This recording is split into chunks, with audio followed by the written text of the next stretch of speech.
Bonjour à vous, c'est Lise de Mademoiselle Séraphine. Je suis ravie de vous retrouver aujourd'hui pour une nouvelle pause zen. Alors aujourd'hui, j'avais décidé d'aborder le thème de la vibration par rapport aux blessures.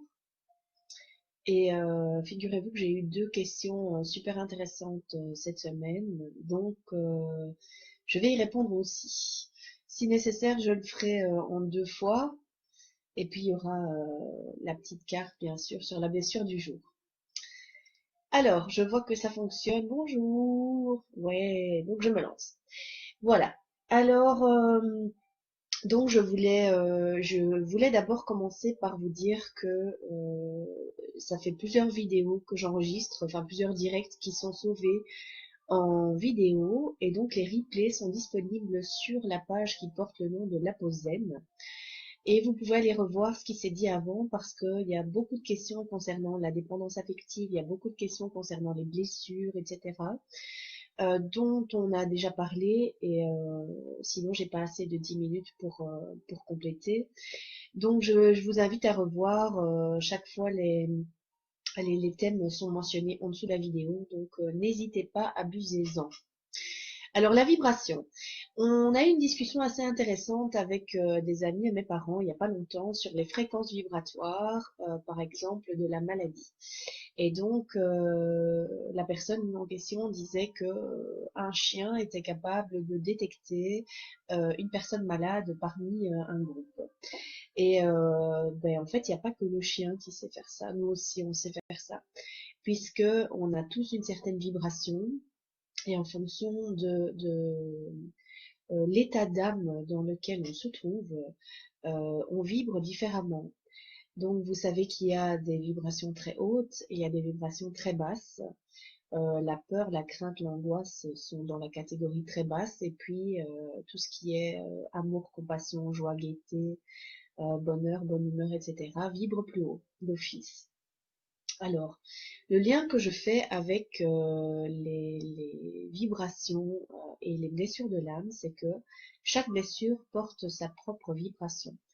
Souvent, on me dit, voilà, moi j'ai toujours tendance à attirer les mêmes personnes. Ben, c'est logique parce que vous vibrez de la même manière. Et donc, j'enchaîne directement sur la question qui m'a été posée, c'est comment soigner une blessure d'injustice. Vous savez que les affirmations positives pèsent plus lourd dans la balance, vibratoirement, donc vibre plus haut que les affirmations négatives. Et votre cerveau, lui, il est branché uniquement sur ce qu'il entend. Donc déjà, si vous prononcez le mot injustice, lui, il entend injustice, donc il va vibrer injustice. Par contre, si vous dites justice, bah, il va vibrer justice. Ou si vous dites abandon, il va vibrer abandon.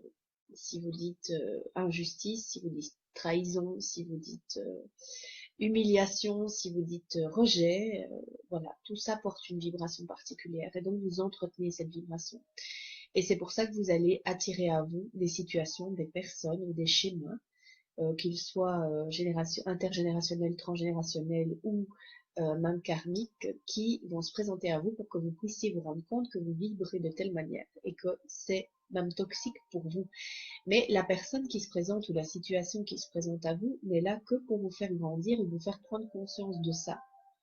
Et donc, autant de fois que nécessaire, la vie vous mettra face à cette situation ou face à cette personne ou ces personnes qui représentent ça, pour que vous puissiez nettoyer ce problème. Alors, comment soigner la blessure d'injustice? D'abord par accepter qu'on a cette blessure, soi, et pas l'autre.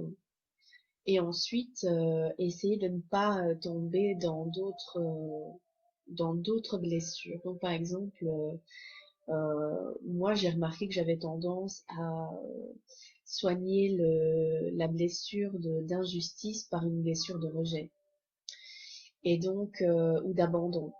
Alors que en fait, une fois qu'on a changé sa vibration et qu'on s'est remis à vibrer plus haut, le seul truc à faire, c'est lâcher prise. Et il y a encore beaucoup, beaucoup, beaucoup de gens qui confondent lâcher prise et abandon.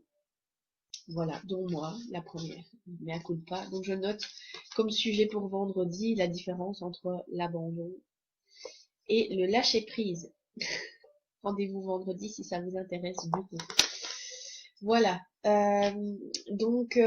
Tout ça pour dire que à partir du moment où vous allez changer la vibration que vous diffusez, forcément, ben, les personnes, les situations qui vont se présenter à vous vont s'accorder sur votre propre vibration. Identiquement pour la dépendance affective. La dépendance affective, par exemple, que ce soit chez la dame ou chez l'homme, traduisent un manque à remplir, un vide à remplir. Et donc tous les bons samaritains qui vont passer par là, avec une grande âme de séducteur bien sûr, vont essayer de remplir ce vide. Et puis en fait, on tombe dans des relations toxiques qui ne tiennent pas.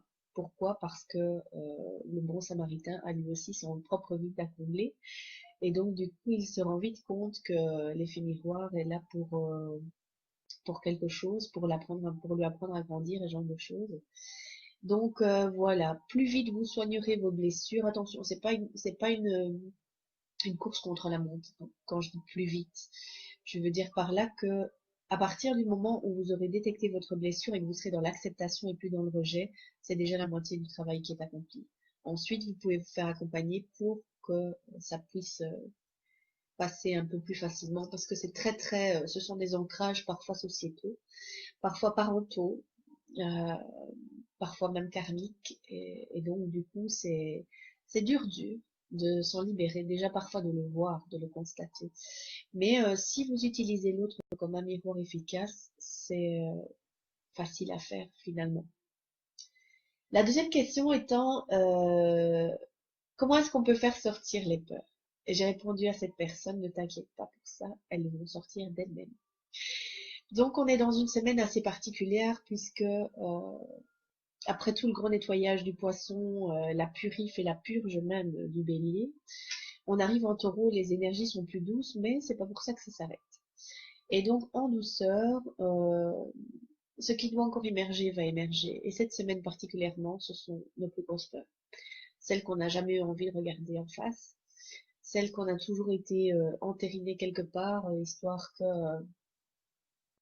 l'autruche que nous sommes n'ait pas à y faire face. Eh ben voilà, on y est. Donc ne vous étonnez pas si ça remonte, si vous avez envie de pleurer, si voilà. C'est normal parce que comment voulez-vous faire de la place au neuf dans un contenant qui est plein et en plus plein de crasse?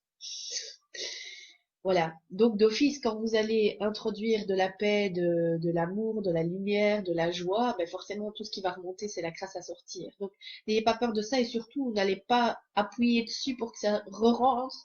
Non, laissez sortir, accueillez, tant pis, vous pleurez, vous êtes en colère, vous êtes en colère, accueillez ce qui vient. À l'acceptation, c'est la moitié du travail qui est fait.